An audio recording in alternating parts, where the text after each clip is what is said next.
Good morning. आमचा गट क्रमांक 1 गटाचं नाव आहे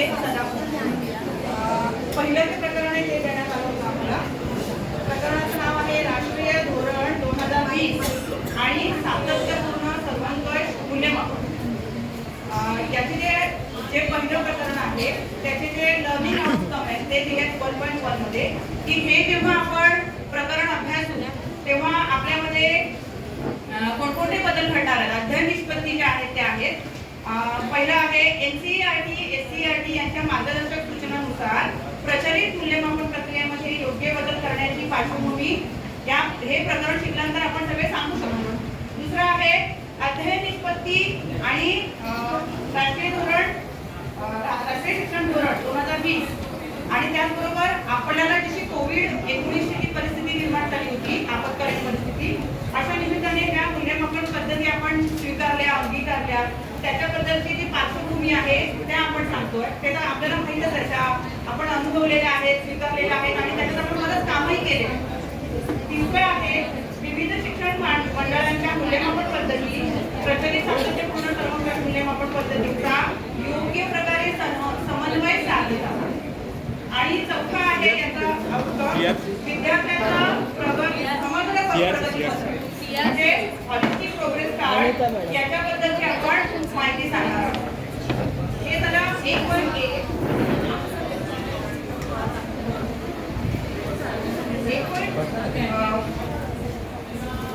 1.2 जे आहे त्यांनी असं म्हटलेलं आहे की आपल्याला 20 ऑगस्ट 2010च्या निर्णयाद्वारे आपण सातत्यपूर्ण सर्वंकष मूल्यमापन पद्धतीचा अंगीकार केलेला आहे. म्हणजे ही पद्धती लागू केलेली आहे. सन 2010 पासून आजपर्यंत शैक्षणिक, सामाजिक, राजकीय, सांस्कृतिक जीवनात अनेक बदल झालेले आहेत की आपण आपला जो समाज आहे तो समाजाची जी एकंदर सगळी जी मांडणी आहे ती आपण आपल्या शिक्षणाद्वारे बदलण्याचा प्रयत्न करतो.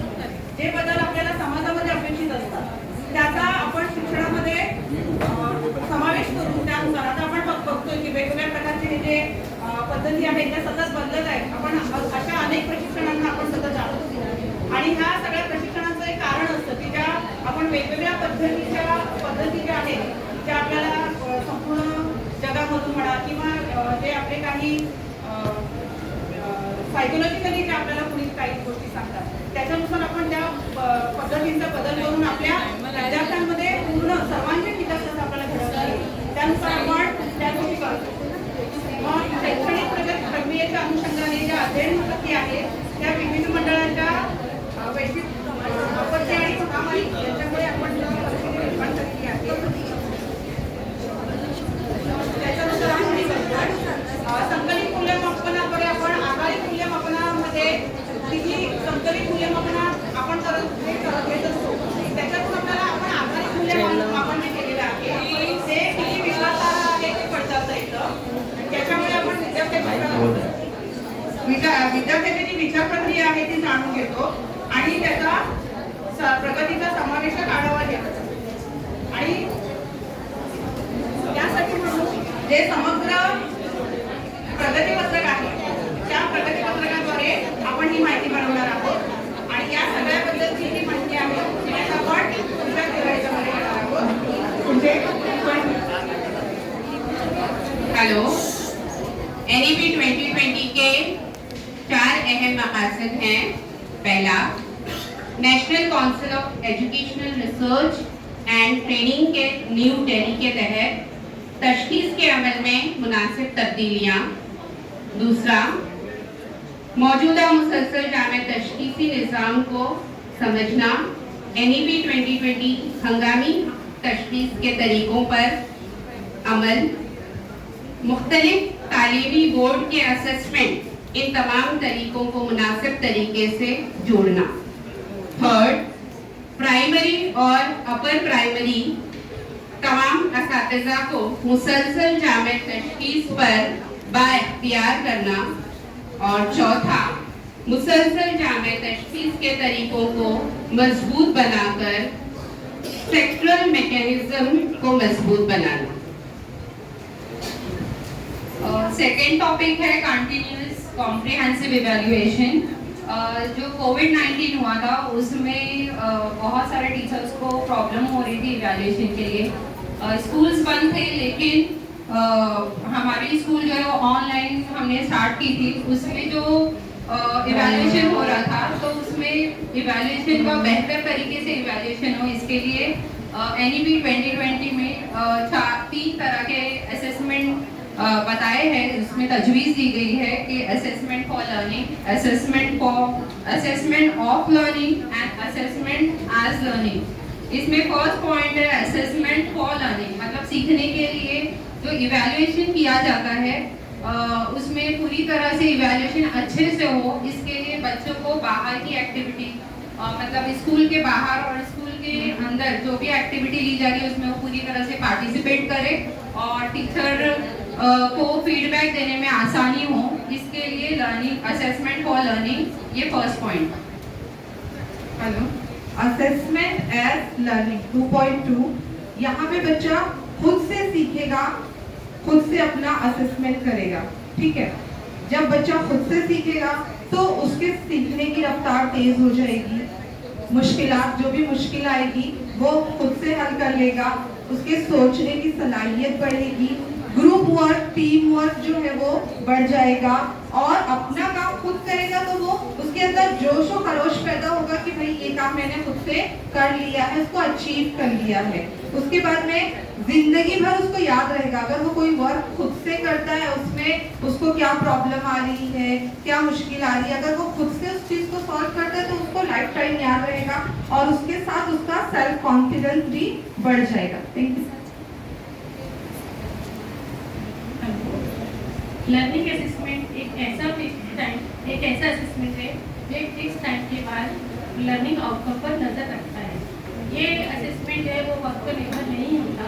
इवैल्यूएशन का जो कार्य है उसमें स्टूडेंट के लेवल की पूरी जानकारी को ये असेसमेंट इकट्ठा करता है और उसके बाद ये करिकुलम ऐसा है जो बच्चों की स्किल्स और इंटरेस्ट पर नजर रखता है और उसको फोकस करते हुए बच्चों के ओवरऑल डेवलपमेंट पर हेल्प करता है। इतर लोकांनी मुद्दे लिहून घ्या, लिहून मुद्दे असतील काय महत्त्वाचे वाटते? नमस्कार, माझा जो मुद्दा आहे तो आहे hands on and mind on.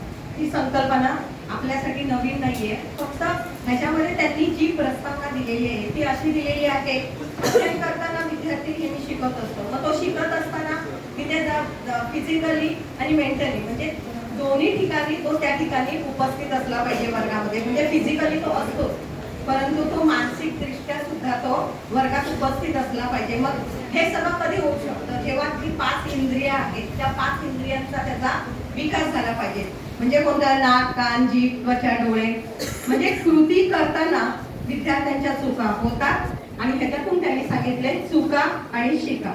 मग हँड्स म्हणजे ह्याच्यामध्ये सांगितलेले इंद्रिय आणि माइंड म्हणजे मन। मनाने जी संकल्पना शिकली ती कृतीतून दिसेल आणि विद्यार्थी करत असताना कृतीला आणि स्वतःच्या वैचारिक अंगाची आणि भूमिकेची जोड मिळाली तर ती उद्दिष्टे साध्य होतात। आणि ह्याच्यातून काय महत्त्वाचं मिळतं तर शिक्षणाचा पाया मजबूत होतो आणि हे सर्व वयोगटांच्या विद्यार्थ्यांसाठी आहे। म्हणजे थोडक्यात काय, हँड्स ऑन माइंड्स ऑन मध्ये ह्या 5 पायऱ्या महत्त्वाच्या आहेत, लक्षात घ्या।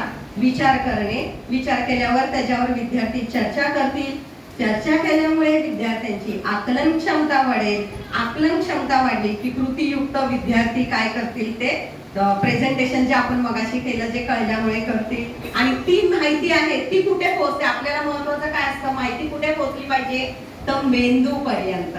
मग मेंदू पर्यंत पोहोचण्यासाठी कोणती संकल्पना महत्त्वाची आहे, hands on and minds on. आणि त्याच्याबद्दल नुसतं ही प्रस्तावना देण्यापेक्षा माझी मैत्रीण तुम्हाला त्याची एक उदाहरण देईल गणिताचं आणि ते सांगेल। संगीता मैडम ने जो बताया उसमें गणित का उदाहरण है, जैसे हम जोड़ और घटाना देते हैं बच्चों को, तो जैसे कुछ ब्लॉक्स या फिर कुछ वस्तु देके उन्हें जोड़ना घटाना ऐसे सिखाते तो उनके माइंड में बहुत जल्दी छाप होता है उसका। तो इस तरह से गणित का हो गया। और फिर इसके अंदर अध्ययन और मानसिक प्रक्रिया, तो उसमें कैसे जैसे संवेदना होती है, संवेदना से तात्पर्य उन विभिन्न उत्तेजनों के प्रति हमारी जागरूकता जो तंत्र द्वारा हमारे मस्तिष्क पे आती है। जैसे अवधान यानी अटेंशन के समय किसी एक विषय पे हमारा एक अटेंशन होता है। जैसे सर पढ़ा रहे हैं क्लास में, बट हमें पंखे की आवाज आना शुरू हो जाती है, बाहर की चिड़ियों की आवाज आना शुरू हो जाती है, मतलब अटेंशन हम किसी एक पर रखते हैं। उसके बाद में प्रत्यक्षण में हम सूचना को संसाधित करते हैं और उपलब्ध उत्तेजनाओं का अर्थ निकालते हैं। जब हम किसी को एक पेन देते हैं तो उसको लिखना है वो पेन से, वही समझा के उसे देते हैं। सीखना, अनुभव और अभ्यास द्वारा नए नए ज्ञान और कौशल अर्जन हमारी सहायता करता है, विभिन्न परिस्थितियों में हमारी सहायता करती है। स्मृति, जो हम सीखते हैं हमारी स्मृति में धारण हो जाती है। कुछ भी चीज हम सीखते हैं तो वो स्मृति से, जैसे परीक्षा का पेपर हमारे सामने आया तो परीक्षा के पेपर में बुक लेके नहीं बैठते हैं, जो चीज पढ़ी होती है वही हमारे सामने आती है। प्रश्न देखते हैं और बहुत से बच्चे उसे मतलब हाँ ये आंसर तो हमें आ रहा है, उनकी खुशी उनके मतलब लिखने में जाहिर हो जाती है। इस तरह से चिंतन से हम लिए गए ज्ञान का विभिन्न समस्याओं का समाधान कर सकते हैं। तो समझो हमारे सामने कोई एक समस्या आ गई हमारे जीवन में, और जब वो समस्या को हमें सॉल्व करना है तो उससे विवेकपूर्ण कौन सी समस्या उससे सॉल्व हो सकती है उसके सामने हम रखते हैं। तो उदाहरण के लिए ये था, इसलिए अध्ययन एक मानसिक प्रक्रिया है। अगर हम सिर्फ लिखते रहे और हम मानसिकता से नहीं सोचे तो हम पेपर कभी सॉल्व नहीं कर पाएंगे, कोई भी चीजें आगे इसमें बढ़ नहीं पाएंगे। तो जैसे उदाहरण और है कि यदि शिक्षक कक्षा में कुछ समझाते हैं तो विद्यार्थी अपने जीवन की घटनाएं उसमें क्या करते हैं, जोड़ देते हैं। और दूसरा, चित्र बनाते समय जब भी आपने देखा है कोई चित्र बनाने के लिए बच्चों को कहते हैं तो उनकी मानसिकता में उसमें जुड़ी होती है, तो वो चित्र में अपनी मानसिकता भी बताता है। तो ये सारे उदाहरण संगीता मैडम और हमने इसको हैंड्स ऑन माइंड ऑन का एक दृष्टिकोण है ऐसे करके समझाया आपके सामने। हेलो, जैसा कि हम सभी जानते हैं कि 1 अप्रैल 2010 को सेंट्रल गवर्नमेंट ने right to free and compulsory education का एक्ट 2019 नाफिज किया था। इस एक्ट के मुताबिक स्टूडेंट्स 1st to 8th तक के बच्चों को फ्री एंड कंपल्सरी एजुकेशन है, और 1st to 8th के बच्चों को नेक्स्ट क्लास में एडमिशन के लिए कोई भी बोर्ड एग्जाम देने की ज़रूरत नहीं होती है। इस एक्ट के सेक्शन 1 and 2 के मुताबिक CC 1st to 8th के लिए CCE continuous comprehensive evaluation pattern को नाफिज किया गया। लेकिन 2011 के बाद हमारी सोशल लाइफ में बहुत सारे चेंजेस आए हैं, इसीलिए अलग अलग बोर्ड ने भी इवैल्यूएशन के अलग अलग मेथड को यूज़ किया है। यहाँ तक कि कोविड-19 में भी हमने CCE को कंटिन्यू करने के लिए अलग अलग टेक्नोलॉजी का यूज़ किया है। उसके बाद national council of education end research foundation ने NAS का सर्वे किया गया। वो जो सर्वे था वो लर्निंग आउटकम्स के बेस पे किया गया था। तो लर्निंग आउटकम्स को PGI में समझा जाता है। PGI मतलब परफॉर्मेंस ग्रेड इंडेक्स। तो लर्निंग आउटकम एक्चुअली में है क्या, उसकी डेफिनेशन हम कुछ इस तरह समझ सकते हैं कि learning outcome is the expected changes seen in the student after the study done on the basis of process of careful study. Thank you. नमस्कार, माझा विषय आहे कृत्रिम बुद्धिमत्तेवर आधारित मूल्यमापन, म्हणजेच आधुनिक तंत्रज्ञानाचा जास्तीत जास्त उपयोग शिक्षण वर्गामध्ये केला पाहिजे। प्रत्येक विद्यार्थ्याला शाळेत संगणकावर बसण्याची संधी उपलब्ध करून दिली पाहिजे आणि त्यावर विविध गेम, भाषिक खेळ, गणिती खेळ वगैरे त्यावर मुलांना जास्तीत जास्त प्रॅक्टिस करायला दिली पाहिजे आणि नंतर त्यांची एक कसोटी परीक्षा ठेवली पाहिजे संगणकावरच ऑनलाईन, आणि त्यांचं गुणगान त्यांना संगणकावरच दिसेल असं त्यांना दाखवलं पाहिजे। तसंच त्यांची उत्तरं सुद्धा संगणकावर दिली पाहिजेत, म्हणजे आपलं उत्तर कोणतं चुकलेलं आहे हे त्यांना कळेल, आणि हे सर्वच विषयांच्या बाबतीत याचा उपयोग केला पाहिजे। आणि ही जी बौद्धिक कसोटी असतील त्यांचा मुले जास्तीत जास्त उपयोग करतील आणि त्यांचा मग शिक्षकांना कळेल की या मुलांचा व्यावसायिक कल कोणत्या क्षेत्राकडे जास्त आहे। त्याचबरोबर शाळेमध्ये जास्तीत जास्त संगणक, सॉफ्टवेअर वगैरे जे आहेत ॲप, त्यांची माहिती मुलांना करून दिली पाहिजे। त्यामुळे काय होईल की शाळेत जास्तीत जास्त संगणक जर असतील तर जी गैरहजर राहणारी मुले आहेत, बऱ्याच लोकांच्या घरी संगणक नसतात, तर ती मुलं शाळेत त्यांना शाळेची गोड आवड निर्माण होईल आणि ते नेहमी शाळेत येतील. तसंच गैरहजेरीचे प्रमाण कमी होईल आणि जी आपण असर मुलं म्हणतो ती त्यांना सुद्धा आवड निर्माण होईल संगणकावर आणि ते सुद्धा पुढे जातील आणि अशी म्हणजे आदर्श शाळा आपण निर्माण करू शकतो. धन्यवाद. माझा विषय आहे शाळा आधारित मूल्यांकन, स्कूल बेस असेसमेंट.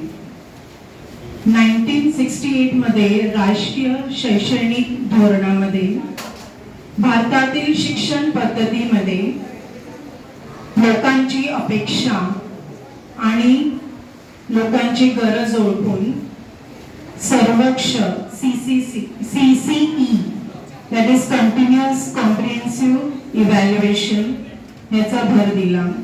28 वर्षानंतर 1986 मध्ये राष्ट्रीय शैक्षणिक धोरण यामध्ये विद्यार्थ्यांची वाढ आणि विकास यामध्ये अध्यापन प्रक्रियेतील मूल्यमापनाचे महत्त्व स्पष्ट केले.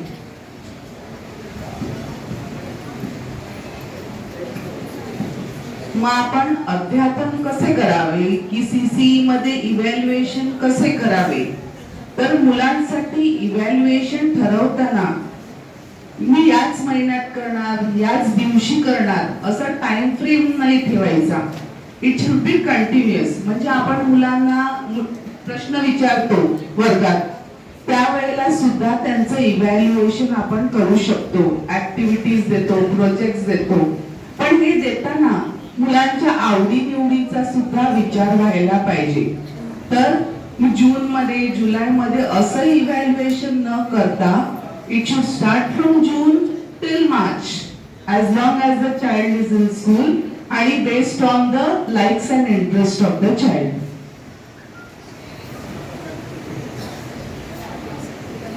समग्र प्रगती पत्र, हॉलिस्टिक प्रोग्रेस कार्ड म्हणजे multi dimensional report of progress. Learning process मध्ये मुलांच्या क्रियात्मक म्हणजे शारीरिक फिजिकल डेव्हलपमेंट, बोधात्मक म्हणजे बौद्धिक मेंटल डेव्हलपमेंट, भावात्मक म्हणजे भावनिक इमोशनल डेव्हलपमेंट घडवून आणणे जरुरी आहे. आपल्याला मुलांना 21व्या शतकासाठीची कौशल्ये स्किल्स रुजवणे गरजेचे आहे. शिक्षक म्हणून आपणास टेक्स्टबुक पलीकडे जाऊन त्यांना अध्ययन अनुभव देणे फार गरजेचे आहे. याच विषयावर मी थोडंसं विस्तृत बोलते. समग्र प्रगतीपत्र. सध्या आपण 21व्या शतकाकडे वाटचाल करीत आहोत. बदलत्या युगात बदलत्या काळाची गरज लक्षात घेऊन शैक्षणिक धोरणात बदल केला जात आहे. याआधीची शिक्षण पद्धती फक्त शिक्षक केंद्री होती. परंतु शिक्षकाने शिकवायचे आणि विद्यार्थ्याने ऐकायचे. परंतु आताची शिक्षण पद्धती ही विद्यार्थी केंद्री आहे. शिक्षकाने फक्त मार्गदर्शकाची भूमिका निभावायची आहे. विद्यार्थ्याने स्वयंप्रेरणेने स्वतःच्या अनुभवाने स्वतः शिकायचे आहे. यामुळे शिक्षकांना मुलांच्या संख्येचे निरसन करण्यासाठी अनुभवाची शिदोरी शिक्षकाकडे असली पाहिजे. शिक्षकाने फक्त पाठ्यपुस्तकावर आधारित न राहता त्या पलीकडे जाऊन अध्ययन अनुभव मुलांना देणे गरजेचं आहे आणि त्यातूनच मुलांचं फॉर्मेटिव्ह समेटिव्ह हे पूर्ण वर्षभर मुलांचं मूल्यमापन करून त्याचं प्रगतीपत्रक मुलांना द्यायचं आहे. त्यामुळे शिक्षक हा कुटुंब व शाळा ह्यामधला एक दुवा असणार आहे. नमस्कार. माझा विषय आहे आवडीचे विषय निवडण्याचे स्वातंत्र्य. विद्यार्थ्यांची अध्ययन स्थिती समजणे गरजेचे आहे, कारण विद्यार्थ्यांचे आकलन कौशल्य समजणे गरजेचे आहे. माध्यमिक शाळेच्या परीक्षांमध्ये सध्याचे स्वरूप म्हणजे 12वीची परीक्षा झाली की लगेच प्रवेश परीक्षा होते आणि या प्रवेश परीक्षांसाठी पालक त्यांना अतिरिक्त शिकवणी लावतात. आणि त्यासाठी पैसेही खर्च होतात. या परीक्षा पद्धतींमध्ये एकाच शाखेतील मर्यादित माहितीचा अभ्यास करण्यास विद्यार्थ्यांना भाग पाडले जाते. इयत्ता 10वी-12वी साठी असणाऱ्या परीक्षा मंडळाच्या परीक्षा सुरू राहणार असल्या तरी परीक्षा मंडळ आणि प्रवेश परीक्षांच्या स्वरूपात बदल करण्यात येईल. पूर्वी खाजगी शिकवणी घेतली जात होती. आता विद्यार्थ्यांना त्याची गरज भासणार नाही, कारण आता आपल्या आवडीनुसार विषय निवडून परीक्षा मंडळाची परीक्षा द्यायची आहे. कारण त्या परीक्षा आता अधिक सुलभ होणार आहेत. कारण पूर्वी शिकवणी घोकमपट्टी रट्टा मारत होते विद्यार्थी, त्याऐवजी आता त्यांची क्षमता व त्यांची योग्यता काय आहे हे जाणून घेता येईल व विद्यार्थ्यांवर ताण येणार नाही.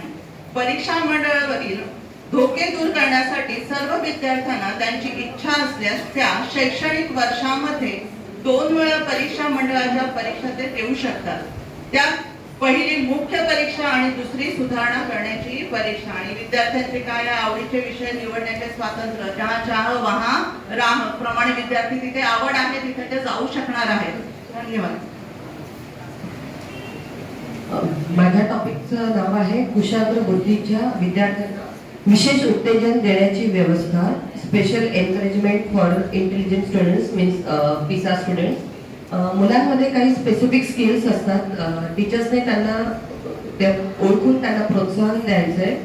ज्या मुलांना एखाद्या विषयात जास्त इंटरेस्ट आहे त्यांनी शाळेच्या अभ्यासक्रमाच्या पलीकडे जाऊन टीचर्सने त्यांना प्रोत्साहन द्यायचं की त्यांनी नवीन नवीन शिकावं त्या particular विषयातलं.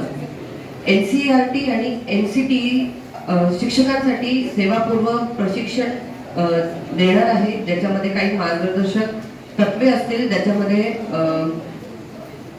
How to identify interest or the skills in the students and how to motivate them, that will be explain in that particular प्रशिक्षण. टीचर्सचं एम हे असणार की स्टुडंट्सला प्रॉपर गाईड करायचं आहे. स्टुडंटला एखाद्या विषयात इंटरेस्ट असेल तर त्याला त्या पर्टिक्युलर सब्जेक्ट सेंटर्ड लर्निंग आणि प्रोजेक्ट बेस्ड लर्निंग अवेलेबल करून दिलं जाईल. त्याला स्कूल लेवलच्या पुढे जाऊन डिस्ट्रिक्ट लेवल, स्टेट लेवलला शिकण्यासाठी प्रोत्साहन दिलं जाईल आणि तशी मदतही केली जाईल. फ्रॉम सेकंडरी लेवल काही प्रोग्राम्स व्हॅकेशनमध्ये सुद्धा अरेंज केले जातील. त्यामध्ये गुणवत्ता आधारित एंट्रन्स टेस्ट असेल, पण यात समाजातल्या सगळ्याच स्तरातल्या मुलांना संधी मिळणार आहे. काही ऑलिम्पियड लेवलच्या एक्झाम सुद्धा कंडक्ट केल्या जातील. त्याच्यामध्ये स्टुडंट स्थानिक ते राष्ट्रीय पातळीपर्यंत प्रोग्रेस करू शकतील. शक्यतो एक्झाम्स रिजनल लँग्वेजमध्ये घेण्याचा प्रयत्न असणार आहे. आणि हे जे एक्झामचे रिझल्ट असतील ते कन्सिडर करू शकतात at the time of admission in IIT or NIT. चला चला चला चला 21व्या शतकात आता ट्रेन सुटून जाईल. पण तुम्हाला काय करायचंय की तुमच्याकडे काही कौशल्याचं गाठोडं तुमच्याकडे असायला पाहिजे. चला मुलांनो, आपल्याला 21व्या शतकाकडे जायचं आहे. चला शिदोरी मानून घ्या. पहिली शिदोरी आहे अध्ययन कौशल्य. तुमच्याकडे जर अध्ययन कौशल्य नसेल तर तुम्ही 21व्या शतकाची ट्रेन सुटून जाईल. सगळ्यात पहिला तुम्हाला काय करायचं आहे, 21व्या शतकाच्या ट्रेन मध्ये चढण्यासाठी चिकित्सक विचार करणं फार गरजेचं आहे.